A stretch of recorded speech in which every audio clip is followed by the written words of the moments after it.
elephant in the room is obviously like you had this gnarly bailout. Everyone wants to hear about it. So, yeah, man. Where do we begin on that? I don't know. I mean, I fell 3 stories basically. So that's pretty wild. I'm still kind of like processing it myself, honestly. But yeah, I was out at the Texas Winter Jam in Austin. And yeah, like the last day of it, I'd been eyeing this descent like the whole time.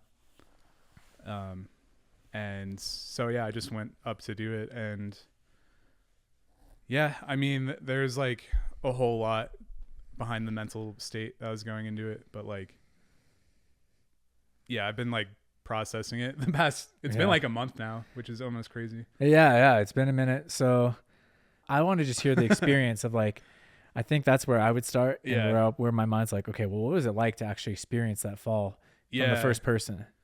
That it was crazy. Cause like, I don't know. I was like prepping it, and normally I take like so much time to prep descents, obviously, cause there's so much risk involved. But the whole thing was just kind of like rushed. I mean, we were about to drive back to Denver, which is like a 16-hour drive that we did like 2 days before. And so, yeah, I was like prepping the bottom levels.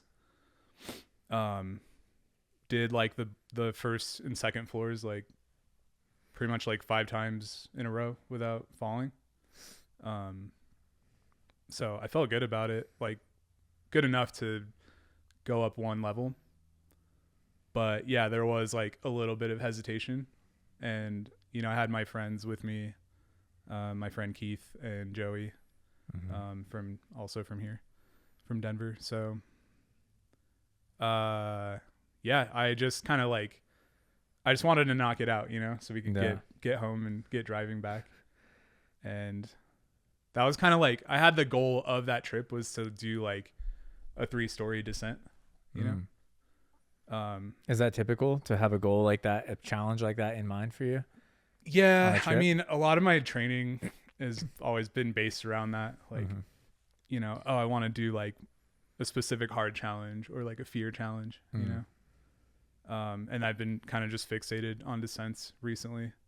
So when on this trip, I was like, yeah, I want to knock one out, because I hadn't done like a new one in a while, or at least in a new place that's not like Denver. Yeah.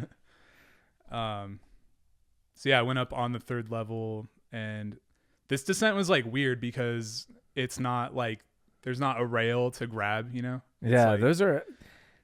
I've never liked those.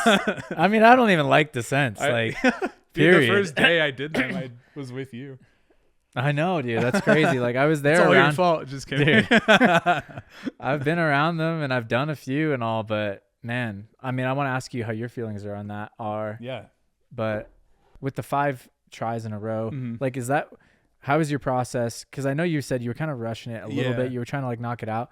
What is like normally your process, and then how did it kind of shift during this one? Yeah. So normally I'll be at a spot for like at least like an hour or more, and I'll just rep it like a bunch of times, like 5 times. I justified it in my head because I was like, cool, I did it successfully, but really it's not that many times in a row. Well, and I mean, I know people that it's 3 times is enough. Sure. Yeah. And it's like, everyone plays their own set of cards, And I feel like I'm usually way more on the cautious side of like everything. But yeah, with this, I've been doing a lot of descents recently, and I just felt like pretty good about it. So, yeah, and normally I'll go up to the next level and like feel it out.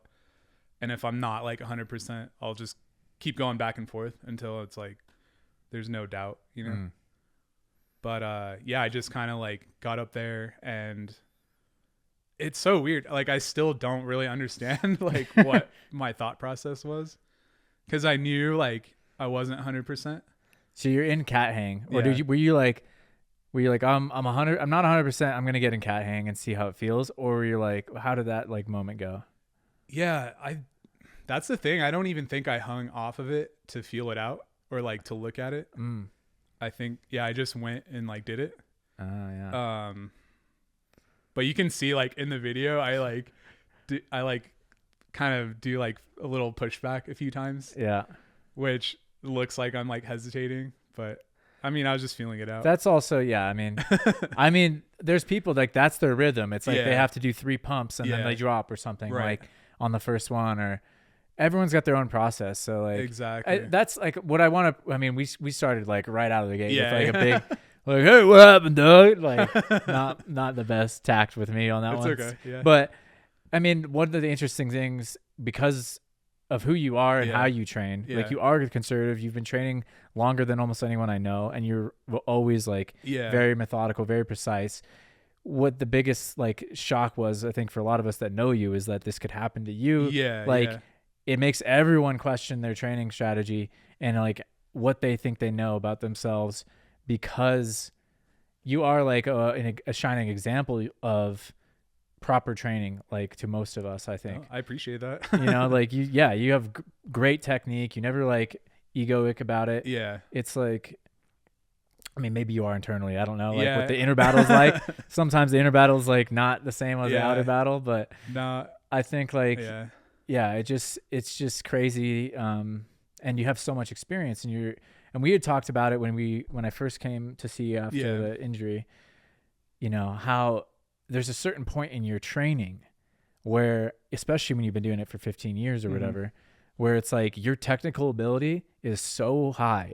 You've been worked it up years and years and years. And so you get into this kind of like sticky situation where it's like, all right, in order to keep growing, in order to keep like pushing my boundaries and feel like I'm kind of at my edge in the sport, I either have to go really hardcore physically or really hardcore mentally because my technical ability is already really hardcore. Exactly. And of course you can work different techniques, whatever, but I think a lot of people will understand that. And it's like both of those are hard options, because to get in crazy physical shape, to push yourself to like the next furthest jump, it's a huge amount of commitment and effort. For like a tiny amount for like an inch. It's like only you care and no one. And then for mentally, that becomes really interesting, because that's one of the funnest parts about and so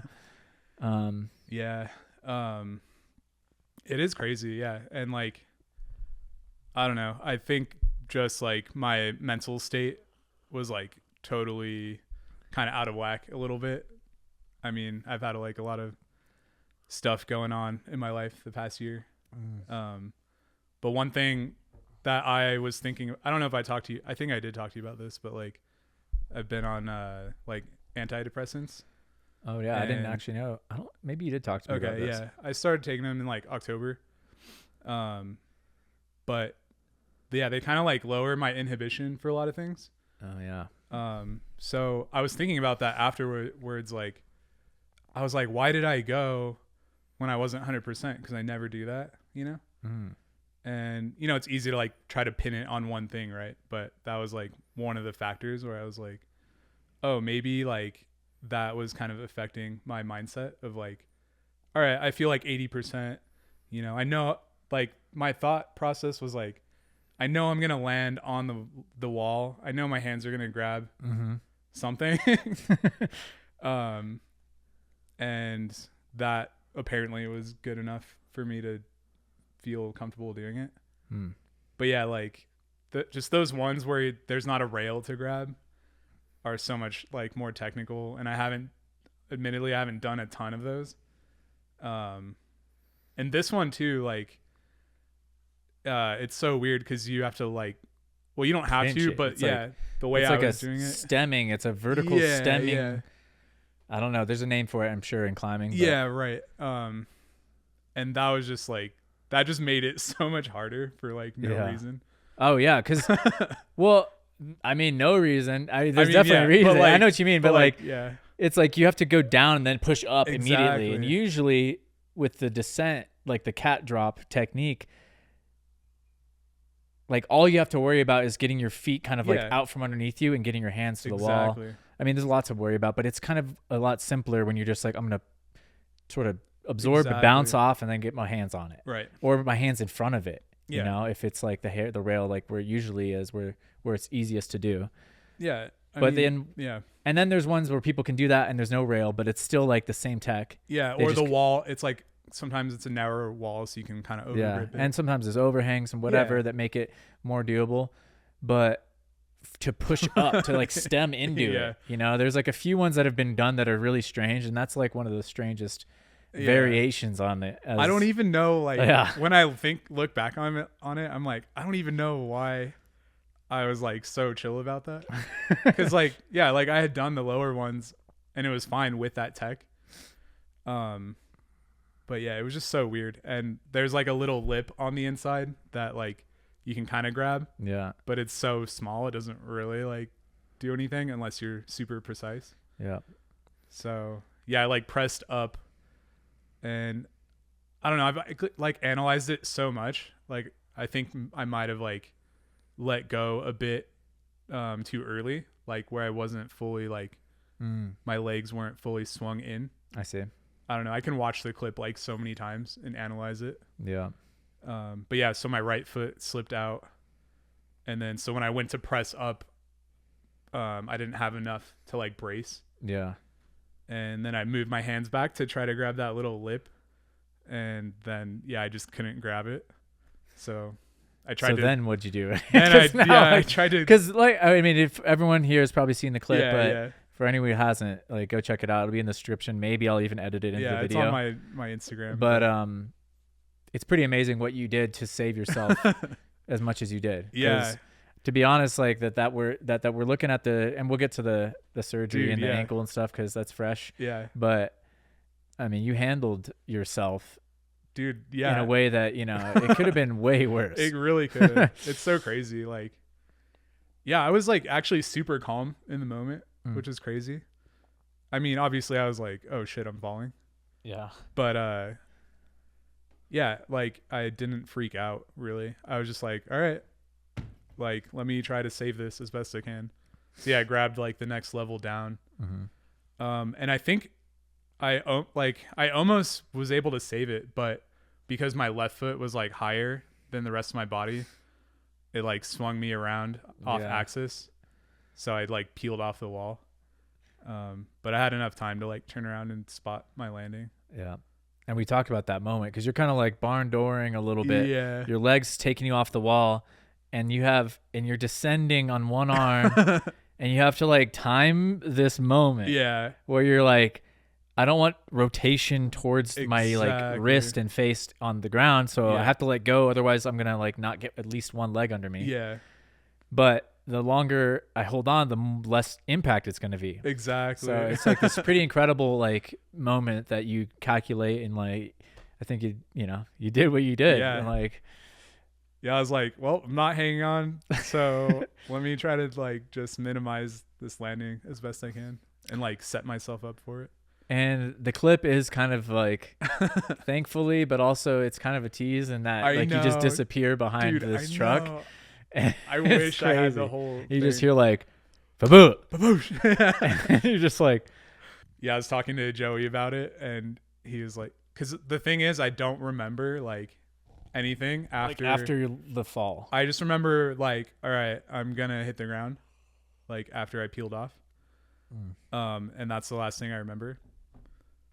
And I was talking to Joey about it, and he's like, I came around the corner from that truck, and like he's like, I just saw you like face down on the ground.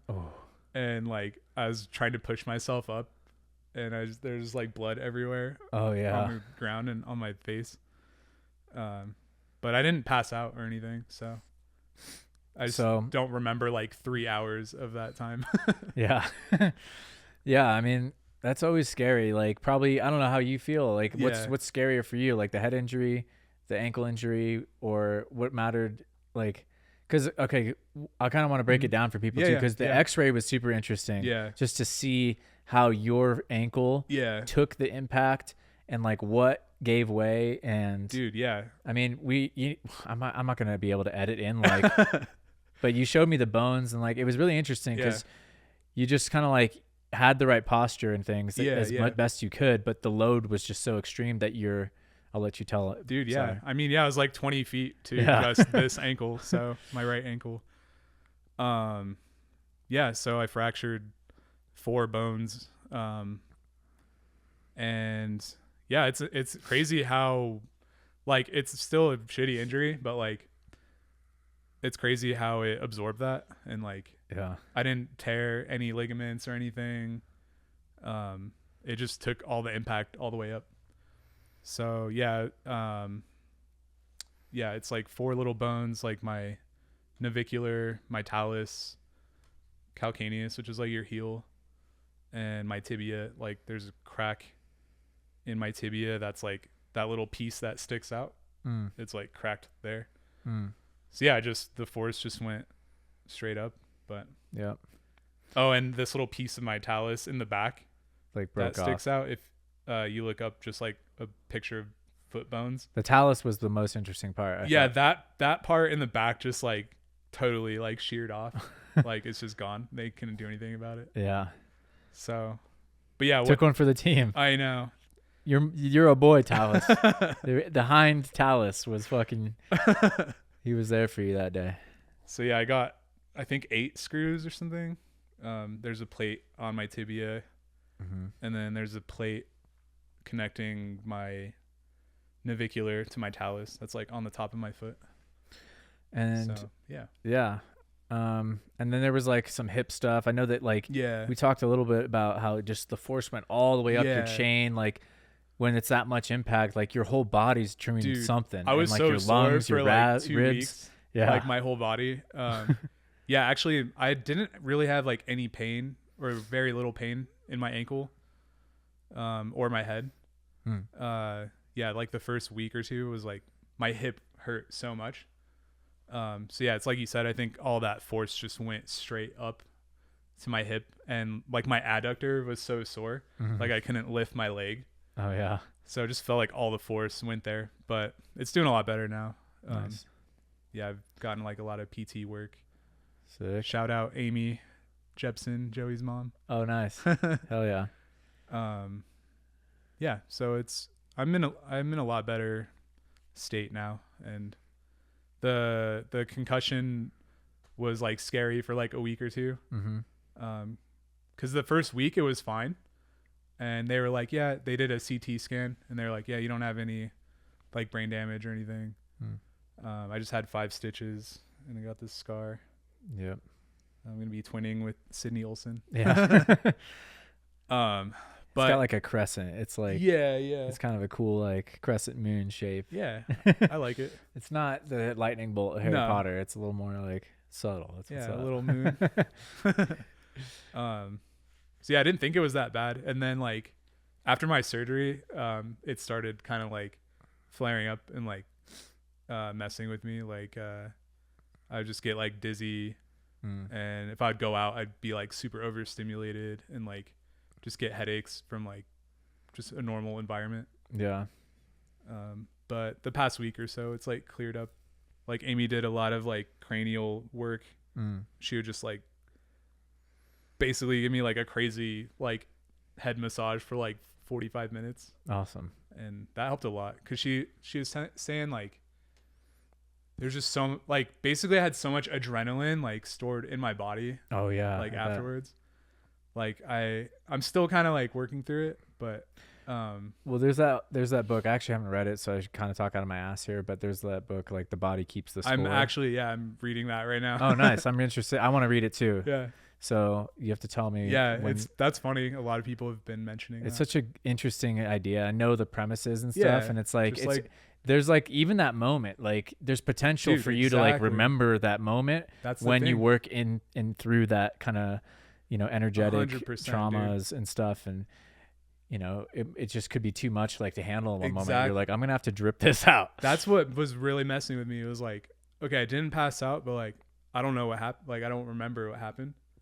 And so wild. I felt like my body was like wanting me to remember, and I was like stuck in this state of like adrenaline, and like I still kind of am, but it's a lot better now. But like, yeah, like it's really hard to sleep at night, because I'll just like go back to that state when I'm trying to relax, where I just feel like I need like stimulation, Yeah. And I was just like, I'd be watching like really intense things at night, and like, I don't know, like I couldn't relax. You know? Yeah, yeah. Well, and it's important that you do because you're trying to recover from injuries and stuff, obviously. So it's like my body didn't feel safe. Like it's still in that moment. Yeah. And because like I wasn't afraid, like I didn't feel like fear when it happened. I feel like it was like starting to come out like later, you know? Mm-hmm. Yeah. It's just so weird. Like just trauma being stored in the body. Yeah.